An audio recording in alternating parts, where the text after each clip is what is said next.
میں قبلہ استاذی گرامی کی خدمت میں باادب عرض کروں گا کہ آپ تشریف لائیں، اپنے قیمتی الفاظ کے ساتھ ہم سب کے دلوں کو منور فرمائیں۔ نحمدہ ونصلی ونسلم علی رسولہ الکریم، اما بعد فاعوذ باللہ من الشیطان الرجیم، بسم اللہ الرحمن الرحیم۔ انما یخشی اللہ من عبادہ العلماء۔ صدق اللہ العلی العظیم وبلغنا رسولہ النبی الکریم الامین، ونحن علی ذالک لمن الشاہدین والشاکرین، والحمد للہ رب العالمین۔ مولاي صل وسلم دائما ابدا على حبیبک خیر الخلق كلهم، الصلاة والسلام علیک یا سیدی یا رسول اللہ، وعلى آلک و اصحابک یا سیدی یا حبیب اللہ۔ معزز و محترم اساتذہ ذی وقار، مہمانان گرامی قدر، فضلاء و طلباء جامعہ، شرکائے محفل،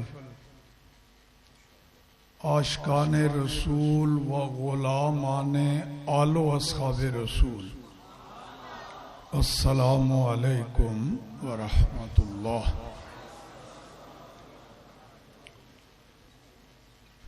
مبارکباد پیش کرتا ہوں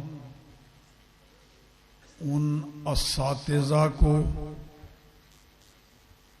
جنہوں نے اس مسابقہ میں دلچسپی لی اور دلچسپی پیدا فرمائی،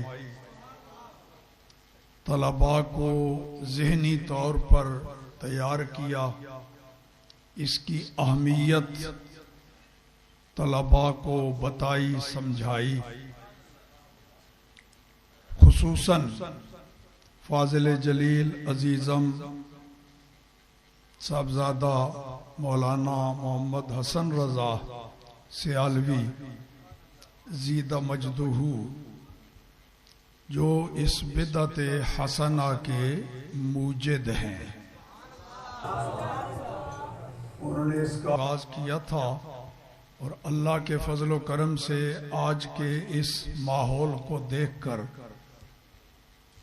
یقین ہو رہا ہے کہ وہ جو انہوں نے پودا لگایا تھا اس کی گوڈی وغیرہ کر کے پانی دے رہے ہیں تو وہ روح بترقی ہے،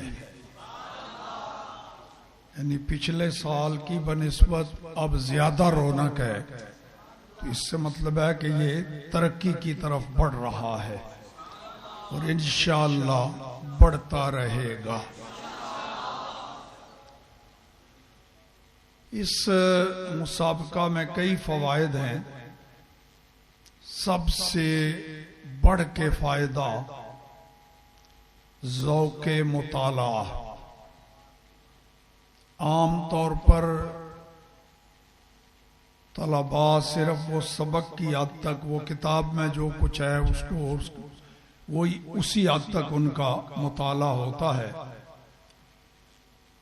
یہ مسابقہ میں ان کو تھوڑا سا مطالعہ میں وسعت، توسیع کی طرف متوجہ کیا گیا کہ وہ نصابی کتابوں سے ہٹ کر کے بھی مطالعہ کرتے ہیں اور کیا ہے جیسا کہ دکھائی دے رہا ہے۔ پھر جن حضرات کو فائنل تک پہنچنے کا موقع ملا ہے وہ بھی تو مبارکباد کے لائق ہیں، مگر مبارکباد کے لائق آپ سارے ہی ہیں۔ جب کوئی سوال ہوتا ہے تو پتہ نہیں کتنے ہاتھ بلند ہوتے ہیں، اس کا مطلب ہے کہ ہر ایک ذہنی طور پر تیار ہے، تیار ہو کے آیا ہے، اس کے اندر جذبہ موجود ہے۔ بات یہ ہے جی، پچھلے سال بھی شاید میں نے یہ بتایا تھا کہ اس مسابقہ میں صرف وہی طلباء جو عملی طور پر شریک ہوتے رہے، مطالعہ کیا، صرف انہی کی معلومات میں اضافہ نہیں ہوا، میرے سمیت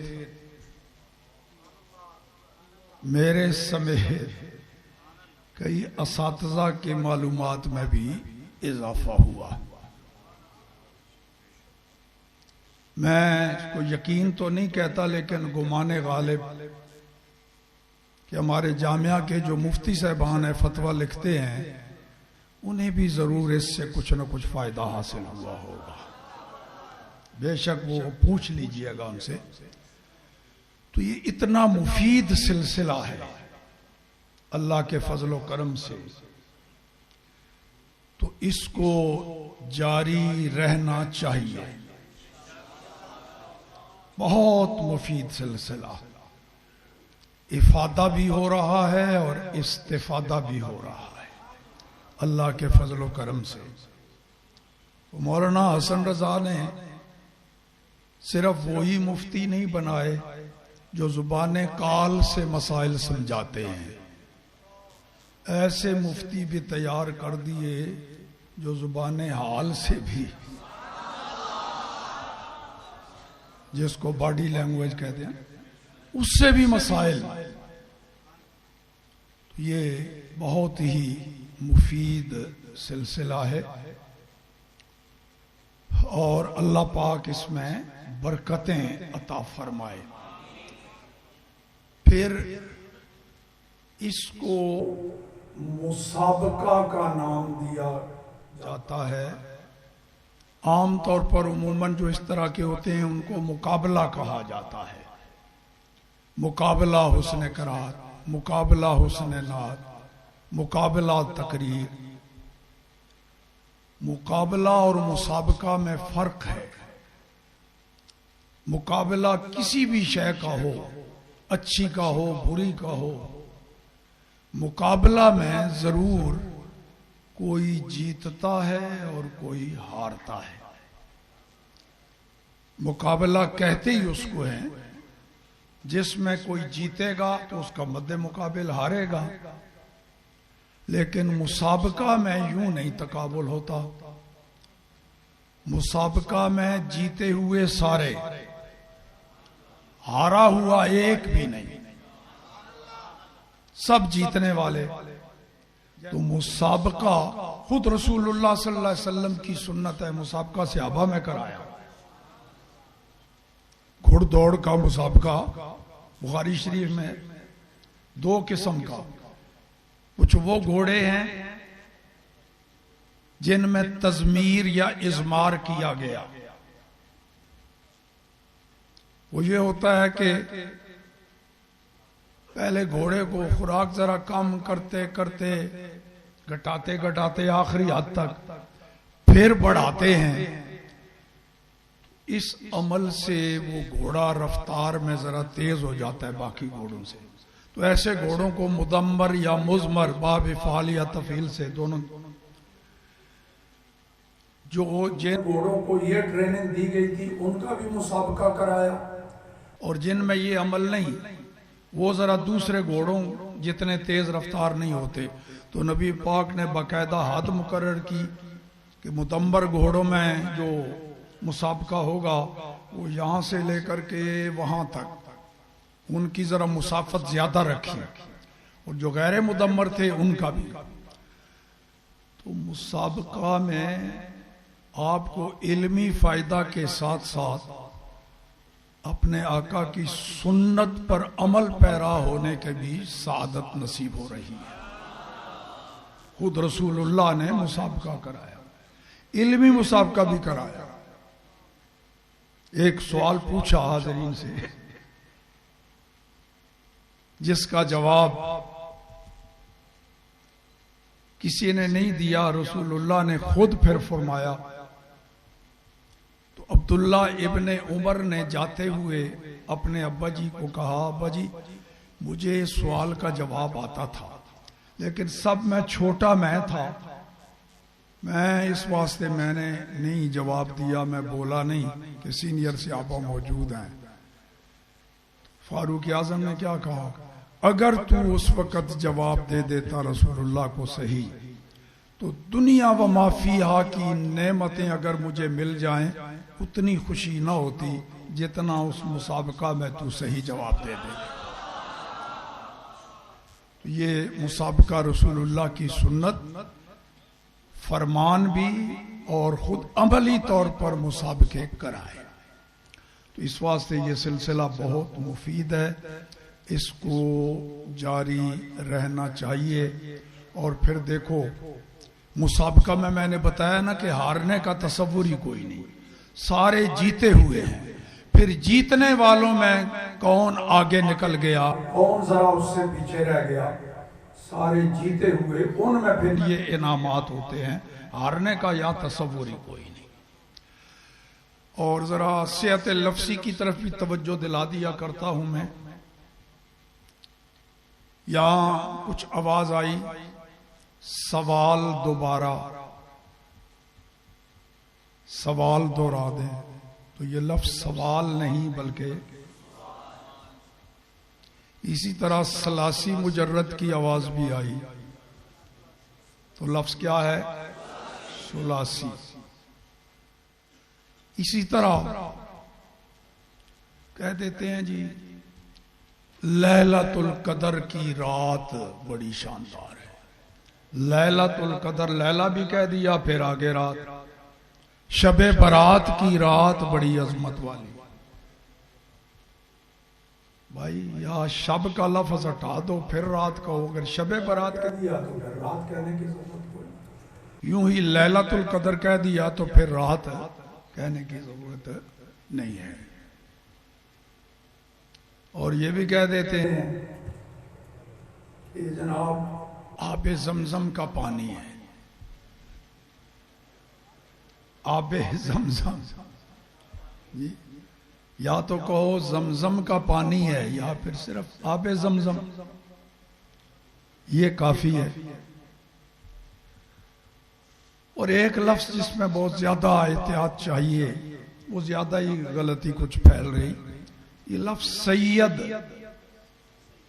حالانکہ پہلی کلاس میں صرف میں آپ پڑھتے ہیں کہ یہ اصل میں کیا تھا, تو پھر تعلیل کے بعد کیا بنا, سید. سید کہنا غلط ہے. تو یہ بھی عام زبازد عوام و خواص سید.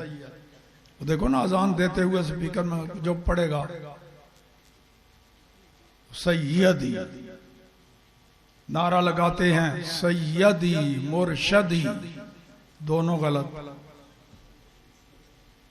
سیدی بھی غلط, مرشدی بھی غلط, سیدی مرشدی. اچھا ایک اور بات,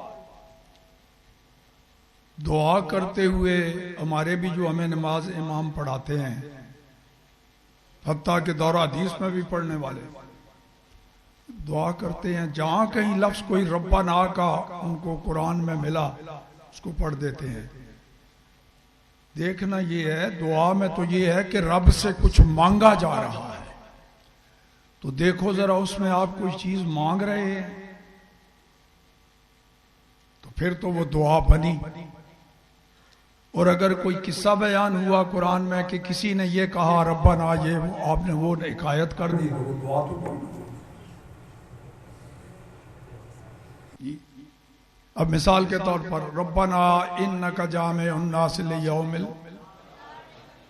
آگے تو اس میں بتائیے آپ نے اللہ سے کیا مانگا؟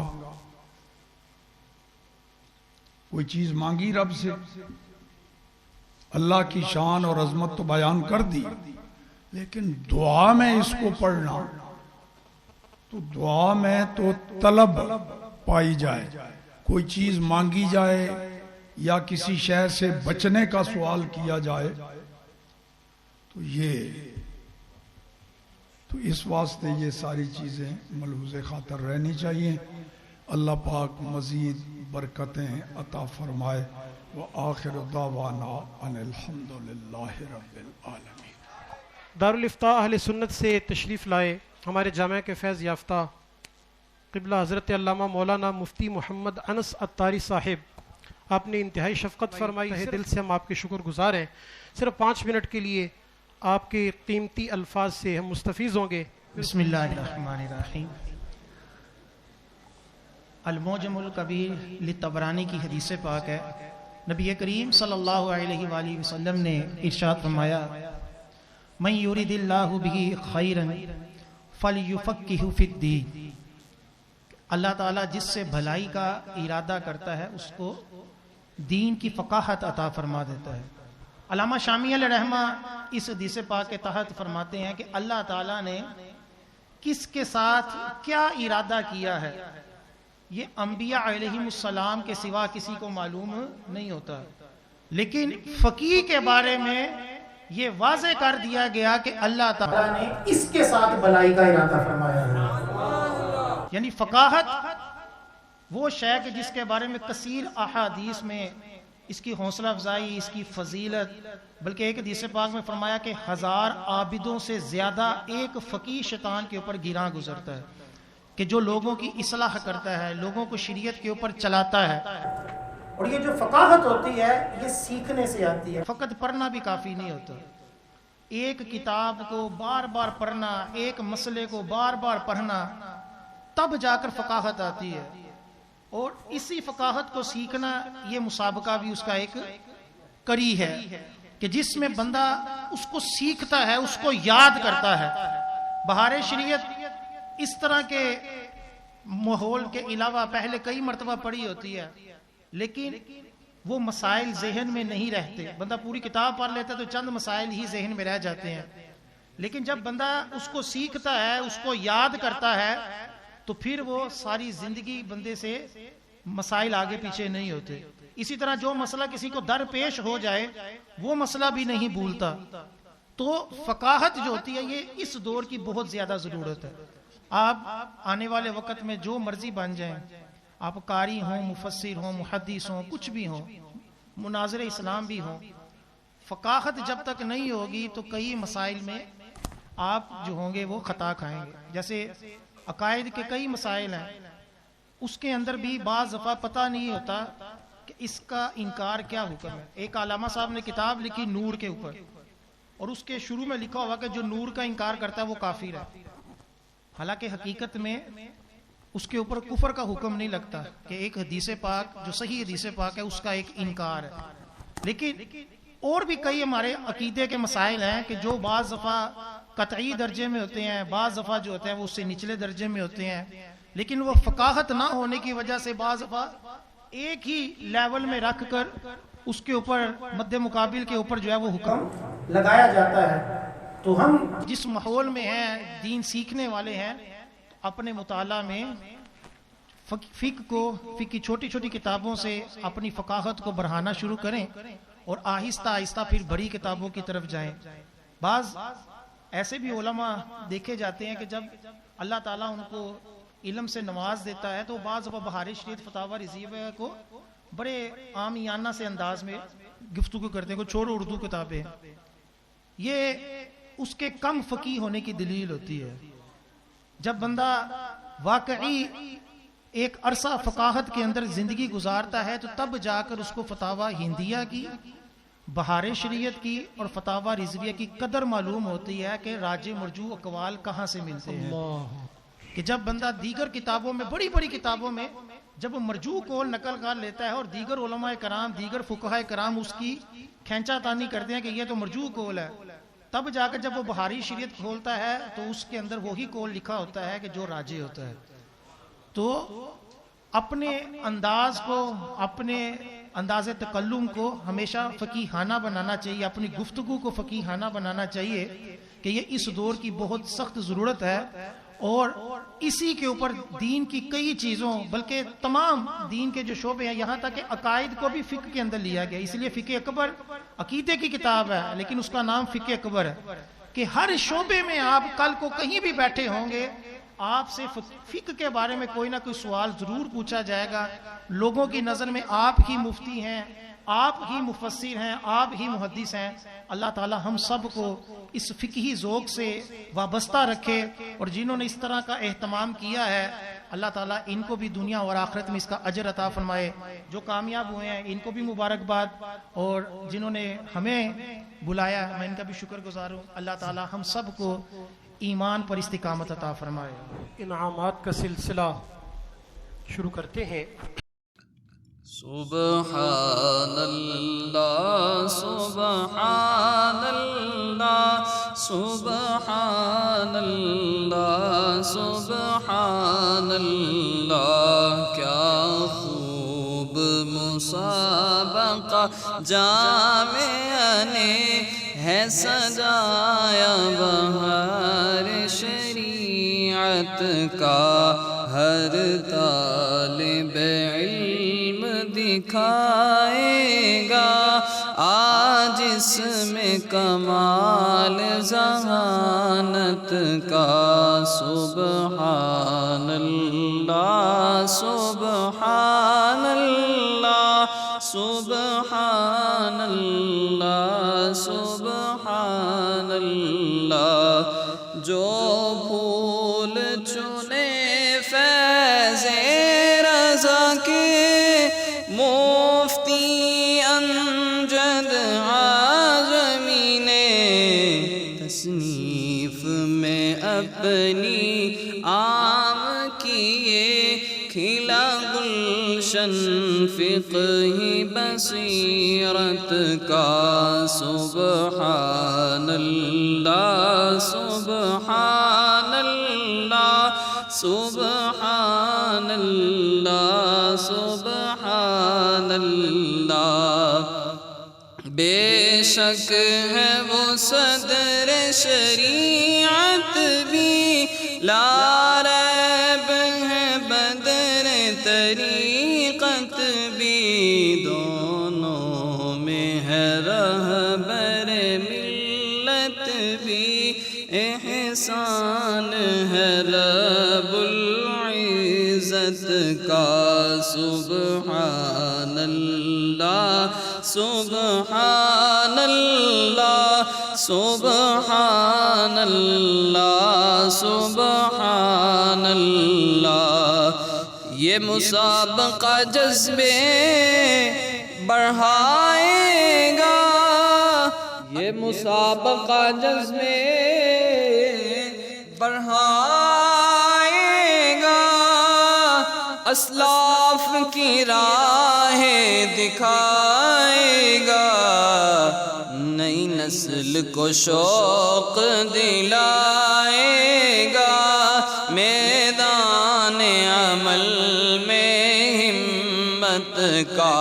سبحان اللہ سبحان اللہ سبحان اللہ سبحان اللہ، شرکا ہے مسابقے کے جتنے، ہارا نہیں کوئی سب جیتے، تبریک خصوصی ہے ان کے لیے، اعزاز جو پائیں سبقت کا۔ سبحان اللہ سبحان اللہ سبحان اللہ سبحان اللہ، رب رب سے ثاقب یہ دعائیں کریں، یہ رونق جام باقی رہے، تعلیم و اشاعت اور بڑھے، یہ ہے مرکز رشد و ہدایت کا۔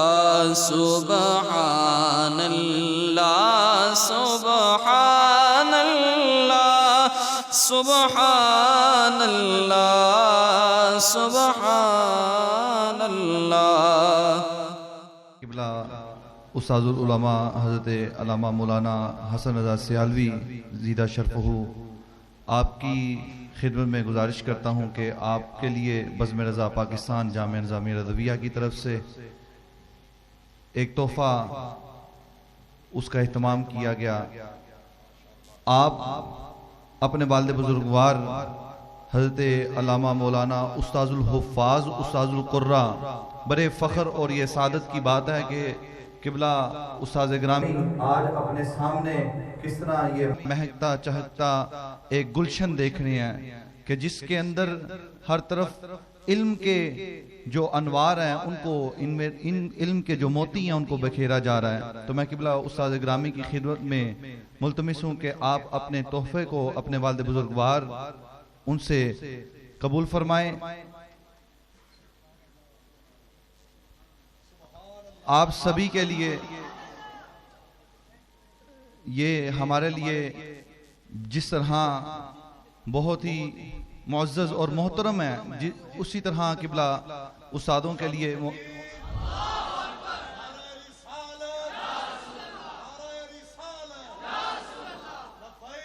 لبیک لبیک یا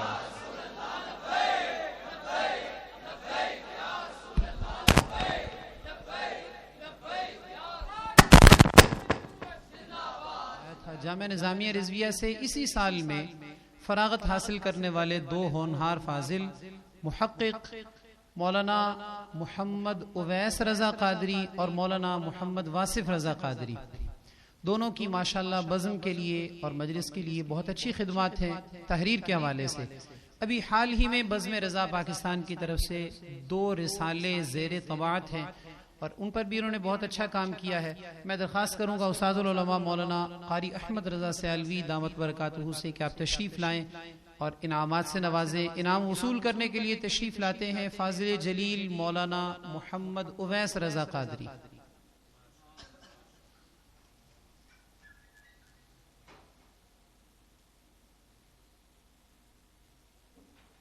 تشریف لاتے ہیں فاضل جلیل مولانا محمد واصف رضا قادری۔